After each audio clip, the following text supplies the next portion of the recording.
அனைவருக்கும் வணக்கம். நாட்டின் தற்போதைய ஆட்சியாளர்கள் பாதிக்கப்பட்ட தமிழ் மக்களுக்கான சர்வதேச நீதி பொறிமுறையை நிராகரித்திருக்கிறார்கள்.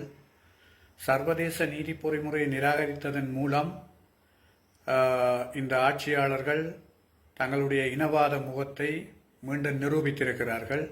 ஆட்சிக்கு வந்ததன் பிற்பாடு இனவாதமற்ற நாட்டை கட்டியெழுப்புவதாகவும் எல்லோருக்கும் சமநீதி என்றும் இந்த நாட்டில் எல்லோரும் சம பிரஜைகள் என்றும் சட்டம் எல்லோருக்கும் சமம் என்ற வகையில் கருத்துரைத்து வருகின்ற ஆட்சியாளர்கள் 16 ஆண்டுகளாக தோற்றுப்போன 3 ஆட்சியாளர்கள் வந்து எட்ட முடியாத அந்த நீதி பொறிமுறை உள்ளக பொறிமுறையை மீண்டும் கையில் எடுப்பதன் நோக்கம் என்ன?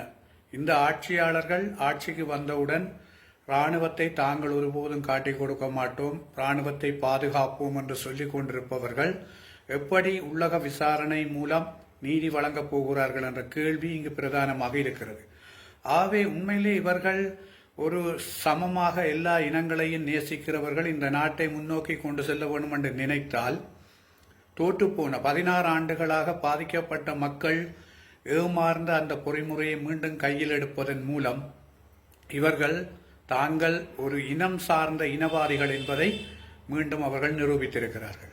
உண்மையாக அன்றகுமார அரசாங்கம் இந்த நாட்டில் உள்ள சகல இனங்களையும் சமமாக நேசிப்பவர்களாக இருந்தால் தோற்றுப்போன பொறிமுறையை நிராகரித்து ஒரு சர்வதேச விசாரணை பொறிமுறைக்கு ஒத்துழைப்பு வழங்க வேண்டும்.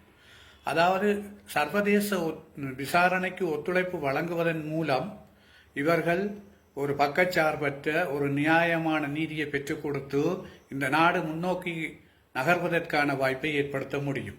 மாறாக இவர்கள் தொடர்ந்தும் கடந்த கால ஆட்சியாளர்களைப் போல அந்த உள்ளக பொறிமுறையை ஏற்றுக்கொண்டு இராணுவத்தை காட்டிக் கொடுக்க மாட்டோம், இராணுவத்தை பாதுகாப்போம் என்ற கடந்த கால ஆட்சியாளர்களின் கோட்பாட்டுக்குள் தான் இருக்க போகிறார்கள் என்று சொன்னால் ஒருபோதும் இந்த நாட்டில் உண்மை கண்டறியப்பட மாட்டாது. அதே நேரம் இந்த நாட்டில் மீள் நிகழாமையை உறுதி செய்ய முடியாது. பரிகார நீதி வழங்கப்படுகிற போதுதான் இந்த நாட்டில் சந்தேகங்கள், பயங்கள், ஐயங்கள் இல்லாமல் இந்த நாடு முன்னோக்கி செல்வதற்கான வாய்ப்புகள் உருவாகும். ஆகவே அவ்வாறான ஒரு கட்டமைப்பை இவர்கள் உருவாக்க தயாரில்லை என்பதும், அதே நேரம் இந்த பயங்கரவாத தடைச்சட்டம் என்ற விடயத்தில் தற்போது இவர்கள் அவசரமாக அந்த பயங்கரவாத தடைச்சட்டத்தை புதிய பயங்கரவாத தடைச்சட்டம் என்ற வகையில் மாற்றியமைப்பதற்கான வேலை திட்டங்களை முன்னெடுக்கிறார்கள். அதிலும் எதிர்காலத்தில் பல சந்தேகங்கள் வரக்கூடிய வகையில் திருத்தங்கள் வரலாம் என்று நம்பப்படுகிறது. அதுவும் குறிப்பாக இந்த இனப்படுகொலை சார்ந்த சொற்பிரயோகங்களை பயன்படுத்தக்கூடாது அல்லது இந்த நாட்டில் குற்றங்கள் இழைத்தவர்களுக்கு எதிராக நீதி கோருவோருக்கு எதிராக அந்த சட்டங்கள் பாயக்கூடிய வகையில் திருத்தங்கள் வரலாம் என்றும், இந்த திருத்தம் வெறுமனே இந்த நாட்டு மக்களினுடைய நலன் சார்ந்து அல்ல, அதாவது மனித உரிமை பேரவை அதாவது கொடுக்கின்ற நெருக்கடிகளும் அந்த நெருக்கடிகளிலிருந்து இந்த அரசாங்கம் தப்பித்துக் கொள்வதற்காக சட்டத்தின் பெயரை மாற்றி அதில் இருக்கிற உள்ளுடன் விடயங்களை வேறு வடிவங்களாக மாற்றி இந்த சட்டத்தை நிறைவேற்ற தயாராக இருக்கிறது. அதே நேரம் கச்சதீவு விவகாரத்தில் ஜனாதிபதி அவர்கள் கச்சதீவை நாங்கள் ஒருபோதும் விட்டுக் கொடுக்க மாட்டோம் என்று கச்சதீவில் போயிருந்து சொல்லியிருக்கின்ற விவகாரம் எல்லாம் அது உண்மையில் ஒரு பக்கம் கச்சதீவு என்பது இலங்கைக்கு சொந்தமாக இருந்தாலும் இன்று கச்சதீவு என்று சொல்லப்படுகிற இடத்துக்கு அடிப்படையாக இருக்கிற பிரச்சனை வடக்கு கடல் பகுதியில் நடைபெறுகின்ற சட்டவிரோத மீன்பிடி.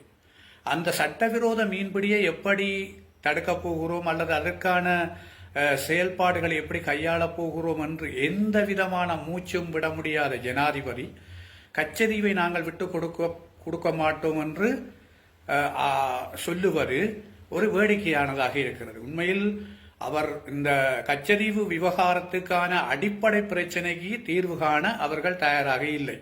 ஆகவே அவ்வாறு அந்த அடிப்படை பிரச்சனைக்கு அவர்கள் தீர்வு காண தயாரில்லை என்று சொன்னால் அந்த சட்டவிரோத மீன்பிடி பிரச்சனையை அவர்கள் மாற்றான் வீட்டு பிரச்சனை போல அல்லது இன்னொரு இனத்தினுடைய பிரச்சனை என்ற வகையில் தான் அவர்கள் பார்க்கிறார்கள். இந்த நாட்டினுடைய பிரச்சனையாக அவர்கள் பார்க்கவில்லை. ஆகவே இந்த விவகாரங்களில் பார்க்கிற போது கடந்த கால ஆட்சியாளர்களை விட இவர்கள் இன்னொரு வடிவத்துக்கு வந்திருக்கிறார்கள் என்றால் கதைகளை சொல்லி இனவாதமற்ற நாட்டை கைதியில் போகிறோம், சட்டம் எல்லோருக்கும் சமம், அதே நேரம் எல்லோருக்கும் சமநீதி என்று சொல்லிக்கொண்டு கடந்த கால ஆட்சியாளர்களின் பாதையில் தான் இவர்கள் பயணிக்க நினைக்கிறார்கள் என்று சொன்னால் நாடு ஒருபோதும் முன்னோக்கி பயணிப்பதற்கு தயாராக இல்லை.